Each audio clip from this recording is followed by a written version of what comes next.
Hey there, English learners! Welcome to the English Journey podcast, where we learn real English through real conversations. I'm Sarah. And I'm Mike. Sarah, you look different today. Did you do something with your hair? No, Mike, but I'll tell you what I did do.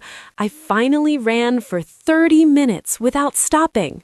What? You? The person who told me last month that running was torture invented by morning people? Yes, that person. But here's the thing. I didn't wake up one day and suddenly run 30 minutes. That would be crazy. So what changed? I started with just 3 minutes. 3! My neighbor's dog can run longer than that, but I did those 3 minutes every single morning. No excuses.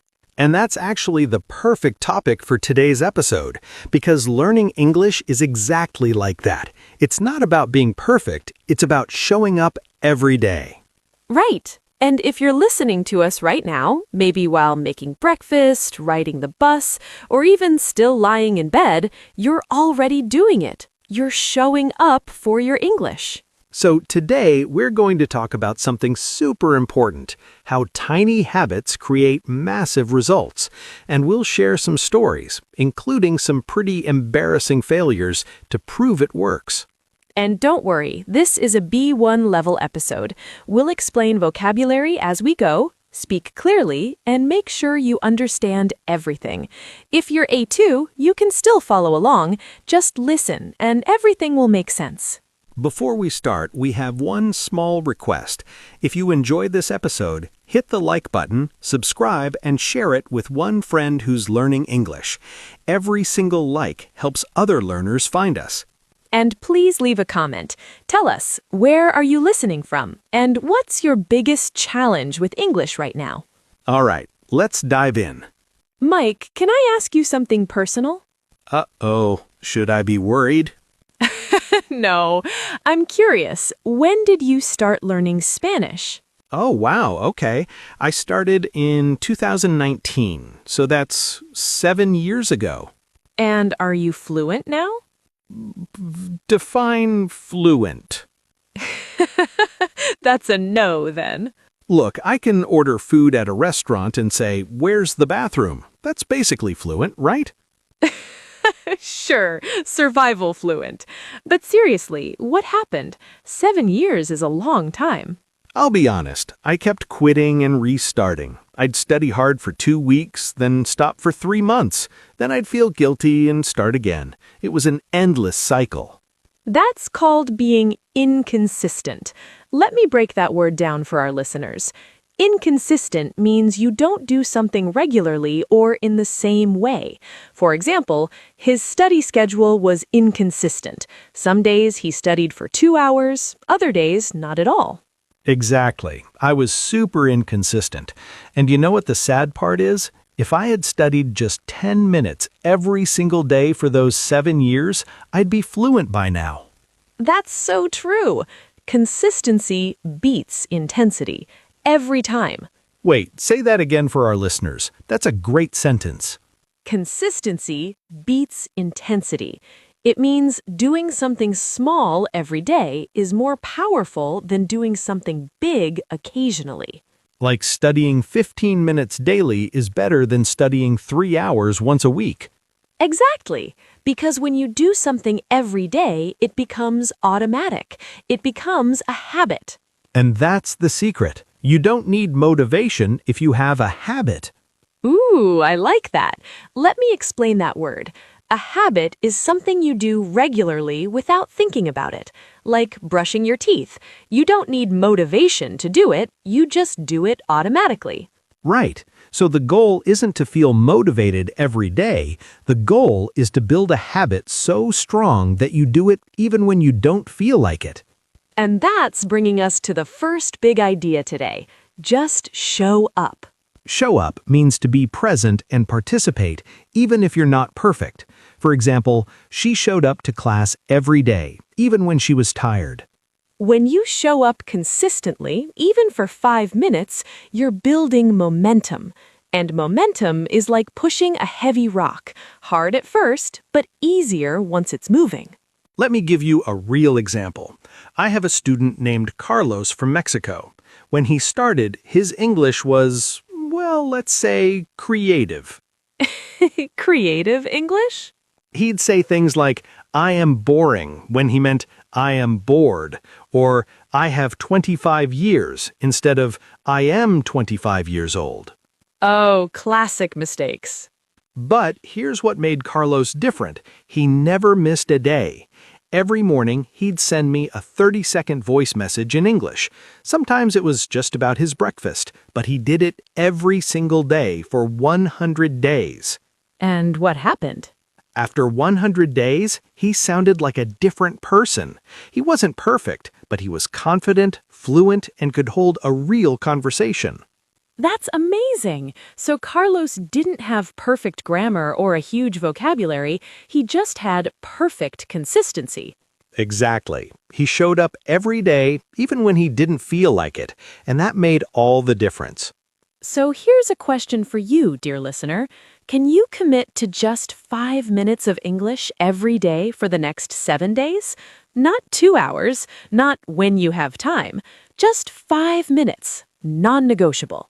Non-negotiable means it's not up for debate. You will do it no matter what. Like, breakfast is non-negotiable for me. I always eat it. So make English practice non-negotiable for just 7 days and see what happens. Okay, Sarah, I have a confession to make. Oh boy, here we go. Remember when I said I'd start going to the gym? You mean 2 years ago? Yes, that. I bought fancy gym clothes, expensive shoes, a water bottle with motivational quotes on it. And how many times did you go? 0. 0? Well, I went once, but I just sat in the parking lot for 20 minutes, felt overwhelmed, and drove home. Mike, why?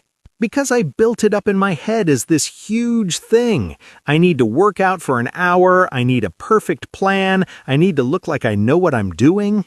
And that pressure killed your motivation before you even started. Exactly. But then I learned about something called the 2-minute rule. Ooh, I love this. Tell our listeners about it. The 2-minute rule says when you start a new habit, it should take less than 2 minutes to do. The goal isn't to finish, it's just to start. So instead of, I'm going to work out for 1 hour, you say, I'm going to put on my gym clothes. That's it. That's the habit. and what happened? Well, once I had my gym clothes on, I figured I'm already dressed, I might as well do 1 push-up, and then 1 became 5, and 5 became a quick 10-minute workout. That's brilliant. So the 2-minute rule removes the mental barrier. It tricks your brain into starting. Exactly, and the same works for English. How? Instead of, I'm going to study English for 1 hour, you say, I'm going to read 1 sentence in English.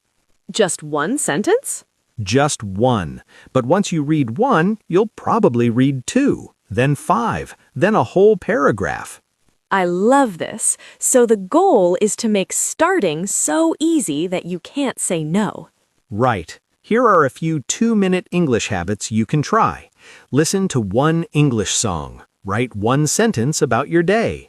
Repeat 5 English words out loud. Watch 1 2-minute English video. The key word here is start. Don't worry about finishing, just start. And once you start, your brain naturally wants to continue. That's called building momentum. Momentum means the power or energy something gains while moving. Like, once she started studying, she built momentum and studied for 30 minutes. So here's your challenge. Pick 1 2-minute English habit and do it today, right after this episode ends. Don't overthink it. Don't wait for motivation. Just do it for 2 minutes. Mike, I need to tell you a story that still makes me cringe. Cringe means to feel embarrassed about something. Like, I cringe when I think about my old photos. Exactly. So years ago, I was learning French. I practiced every day at home. I sounded perfect in my bedroom. Bedroom fluency. Yes, but then I went to Paris and I completely froze. I couldn't order coffee. I forgot basic words. I ended up just pointing at the menu like a tourist. What happened? I was paralyzed by perfectionism. I was so afraid of making mistakes that I couldn't speak at all. Oh, I've been there. That fear of sounding stupid keeps so many people silent. But here's what I learned. Mistakes are proof that you're trying. Say that again? That's powerful. Mistakes are proof that you're trying. If you're not making mistakes, you're not learning. You're just staying in your comfort zone. And your comfort zone is a beautiful place, but nothing ever grows there. Exactly. So I want to talk to the perfectionists listening right now. You know who you are. You wait until your English is good enough before speaking. But here's the truth. Your English will never feel good enough. You just have to start speaking anyway. One of my favorite quotes is, "You don't have to be great to start, but you have to start to be great." Oh, I love that. Let me say it again slowly for our listeners. You don't have to be great to start, but you have to start to be great. Think about babies learning to speak. Do they wait until they can say perfect sentences? No. They say mama, dada, random sounds, and slowly they improve. Right. They embrace messy progress instead of waiting for perfect progress. Messy progress means moving forward imperfectly, uncomfortably, and full of mistakes. And messy progress is still progress. So give yourself permission to be bad at English. Be awkward, mispronounce words, mix up grammar. It's all part of the journey. And every mistake teaches you something that perfection never could. All right, friends, time for our word tour, where we review the most useful vocabulary from today. We'll say each word, explain it simply, and give you an example. You can repeat after us if you want. First word, inconsistent, meaning not regular or reliable. Example, his workout routine was inconsistent. He exercised for a week, then stopped for a month. Next, habit, meaning something you do regularly without thinking. Example, checking my phone first thing in the morning became a bad habit. Next, show up, meaning to be present and participate, even when it's difficult. She showed up to every class even when she was tired. Next, non-negotiable, meaning something you will absolutely do, no excuses. Morning coffee is non-negotiable for me. I need it to function. Next, momentum, meaning the power something gains while moving forward. Once he started studying, he built momentum and couldn't stop. Next, cringe, meaning to feel embarrassed or uncomfortable. I cringe when I remember my first English presentation. I was so nervous. Next, messy progress, meaning moving forward imperfectly with mistakes and discomfort. My English improved through messy progress, lots of mistakes, but I kept going. And finally, consistency beats intensity, meaning regular small efforts are more powerful than occasional big efforts. Example, studying 10 minutes daily is better than studying 5 hours once a month. Consistency beats intensity. Well, friends, we've reached the end of today's episode. But before you go, let's do a quick recap. What did we learn today? First, just show up. Even 5 minutes counts. Consistency beats intensity. Second, use the 2-minute rule. Make starting so easy you can't say no. Third, progress over perfection. Messy progress is still progress. Mistakes are proof you're trying. And most importantly, you don't have to be great to start, but you have to start to be great. So here's your mission. Right after this episode, do one small thing in English. Read one sentence, speak one word out loud, write one thought. Just start. That's all.